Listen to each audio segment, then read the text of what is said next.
Mobile ഫോണുകൾക്ക് അവസാനമുണ്ടാകുന്നു. Meta CEO Mark Zuckerberg ഒരിക്കലും ഒരു പ്ലാറ്റ്ഫോമിൽ വെച്ച് പറഞ്ഞ വാക്കുകളാണിത്. അതിനെക്കുറിച്ച് കുറച്ച് ദിവസങ്ങൾക്ക് മുൻപ് തന്നെ ഞാനൊരു വീഡിയോ ചെയ്തിട്ടുണ്ടായിരുന്നു.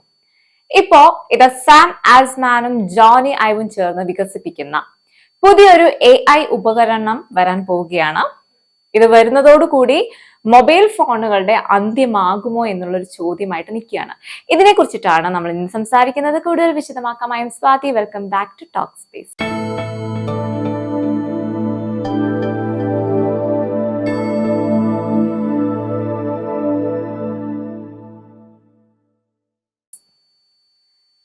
മാർക്ക് സുക്കർബർഗ് ഇതിനെക്കുറിച്ച് സൂചിപ്പിച്ച സമയത്ത് നമുക്കറിയാമായിരുന്നു പുതിയ പുതിയ കാര്യങ്ങൾ ഇൻവെന്റ് ചെയ്യുന്ന സമയത്ത് അപ്ഡേഷൻ നടക്കുമെന്നും അതുമായിട്ട് മനുഷ്യൻ പൊരുത്തപ്പെടുമെന്നുമല്ല. ഇപ്പൊ പത്രത്തിൽ നിന്നും ഇന്ന് മൊബൈൽ ഫോൺ വരെ എത്തി നിൽക്കുമ്പോൾ സ്വാഭാവികമായിട്ടും അടുത്തതായി വരുന്ന എന്ത് അപ്ഡേഷൻ ആയിക്കോട്ടെ മനുഷ്യൻ അതുമായിട്ട് പൊരുത്തപ്പെടും.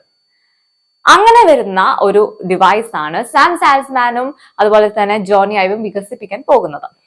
അവരാരാണെന്ന് ഞാൻ പ്രത്യേകിച്ച് എടുത്ത് പറയേണ്ടതില്ല. രണ്ടുപേരും പവർഫുൾ കൊളാബറേഷൻസ് ആണ്. അതായത് one of the closely watch partnership in tech right now. ഇപ്പോ സാം ആൽസ്മാൻ ആണെങ്കിലും ഓപ്പൺ AI-യുടെ CEO ആണ്, നമ്മുടെ ChatGPT-യുടെ ഒക്കെ. അതുപോലെ തന്നെ ജോണി ഐവ്, അദ്ദേഹത്തെ കുറിച്ച് പറയേണ്ടതില്ലല്ലോ. ആപ്പിളിന്റെ ഫോമർ ചീഫ് ഡിസൈനർ ഓഫീസർ ആയിരുന്നു. ഐഫോൺ ആണെങ്കിലും മാക്ബുക്ക്, ഐപോഡ്, ആപ്പിൾ വാച്ച് എല്ലാം ഡിസൈൻ ചെയ്തിട്ടുള്ളത് ജോണി ഐവ് ആയിരുന്നു. ഇപ്പോഴാണെങ്കിൽ അദ്ദേഹം ആപ്പിളിൽ നിന്നും ഇറങ്ങിയിട്ട് മറ്റൊരു സംരംഭത്തിൽ ഫൗണ്ടർ ആയിട്ട് പ്രവർത്തിക്കുകയാണ്. അതുപോലെ തന്നെ എല്ലാവർക്കും വലിയ ആകാംക്ഷയിലാണ്.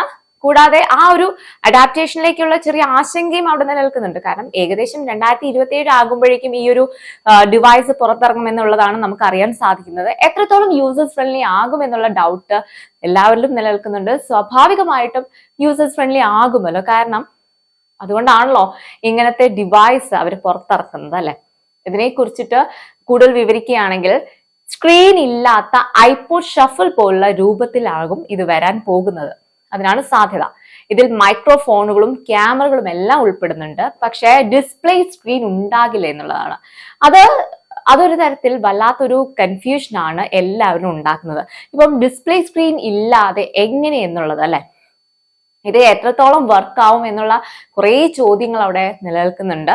പക്ഷേ മനുഷ്യന്റെ എക്കോസിസ്റ്റം മനസ്സിലാക്കി സ്വാഭാവികമായിട്ടും തന്നെ പ്രതികരിക്കുന്നതാകും ഇതിന്റെ ഒരു ലക്ഷ്യവും. ഈ ഒരു ഡിവൈസ് സ്മാർട്ട് ഫോണുകൾക്കും അതുപോലെ ലാപ്ടോപ്പുകൾക്കും അനുബന്ധമായിട്ട് പ്രവർത്തിക്കാനാണ് രൂപകൽപ്പന ചെയ്യുന്നത്. ഇതിപ്പോ ഹ്യൂമൻ AI പിൻ, റാബിറ്റ് RI പോലുള്ള മുൻപ് പുറത്തിറങ്ങിയ AI ഉപകരണവുമായിട്ട് സാമ്യമുണ്ടെങ്കിലും ജോണി ഐവിന്റെ ഡിസൈൻ കഴിവുകളും ഓപ്പൺ AI സാങ്കേതിക വിദ്യയും കൂടി ചേർന്നാൽ ഉണ്ടാകുന്ന വ്യത്യസ്തത അതാകും മാസ് ആകാൻ പോകുന്നത്. ഇവര് രണ്ടുപേരും കുറച്ചു കാലമായിട്ട്, ഏകദേശം 1-2 വർഷമായിട്ട് ചർച്ചയിലാണ് ഇതിനെക്കുറിച്ച്. AI ഇപ്പോ അവൈലബിൾ ആണെങ്കിലും എല്ലാവരിലേക്കും നല്ല രീതിയിൽ അച്ചീവ് ചെയ്യാൻ സാധിച്ചിട്ടില്ല എന്നുള്ളതാണ്. കാരണം സ്മാർട്ട് ഫോണുകളുടെ കാര്യത്തിൽ തന്നെ നോക്കിയാൽ എല്ലാ ആപ്പുകളിലെയും നിയന്ത്രണം കൊണ്ടുവരാൻ AI സാധിച്ചിട്ടില്ല. അപ്പോ അങ്ങനെ സാധ്യമാകുന്ന രീതിയിൽ ഒരു AI സ്മാർട്ട് ഫോൺ തന്നെ ആകണമെന്നൊന്നുമില്ല, മറ്റെന്തെങ്കിലും ഒരു ഡിവൈസ്, ഒരു AI ഡിവൈസ് ആകും വരാൻ പോകുന്നത്. നമ്മളിപ്പം സ്മാർട്ട് ഫോണിലേക്ക് എങ്ങനെ സ്വിച്ച് ചെയ്തോ അതുപോലെ തന്നെ പതിയെ ഇതിലേക്ക് സ്വിച്ച് ചെയ്യും എന്നുള്ളതാണ്. ഇപ്പൊ ട്രെൻഡിനെ ഇഷ്ടപ്പെടുന്നവർ ആദ്യം തന്നെ ഇത് യൂസ് ചെയ്യും. പക്ഷെ ഇത് ഓൾ ഓവർ വേൾഡിലേക്ക് ഇത് എത്ര പെട്ടെന്ന് അഡാപ്റ്റേഷൻ ഉണ്ടാകുമെന്ന് അറിയില്ല. പതിയെ പതിയെ ആണെങ്കിലും അതിലേക്ക് മാറും തീർച്ചയായിട്ടും. പക്ഷെ ട്രെൻഡിനൊപ്പം സഞ്ചരിക്കുന്നവർ, ഇനിയിപ്പം അല്ലാത്തവർ, പണ്ട് സ്മാർട്ട് ഫോണിനെ കുറച്ച് കാലത്തേക്ക് സമീപിക്കാൻ മടിച്ചതുപോലെ അല്ലെങ്കിൽ ഭയപ്പെട്ടതുപോലെ ഒരു ബുദ്ധിമുട്ടുണ്ടായേക്കാം. പക്ഷെ വളരെ യൂസേഴ്സ് ഫ്രണ്ട്ലി ആയതുകൊണ്ട് തന്നെ പെട്ടെന്ന് സ്വിച്ച് ചെയ്യുമെന്നാണ് കരുതുന്നത്.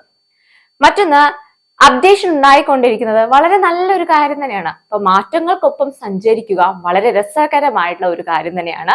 ഇപ്പൊ പണ്ടുള്ളവർ ഒരിക്കലും ഈ സ്മാർട്ട് ഫോൺ എന്ന ഡിവൈസിലേക്ക് എത്തിപ്പെടുമെന്ന് ഒരുപക്ഷെ ചിന്തിച്ചു പോലും കാണില്ല. പക്ഷെ ഇപ്പോഴാണെങ്കിൽ അതില്ലാതെ മുന്നോട്ട് പോകുക ബുദ്ധിമുട്ടായ ഒരു അവസ്ഥയിലാണ്.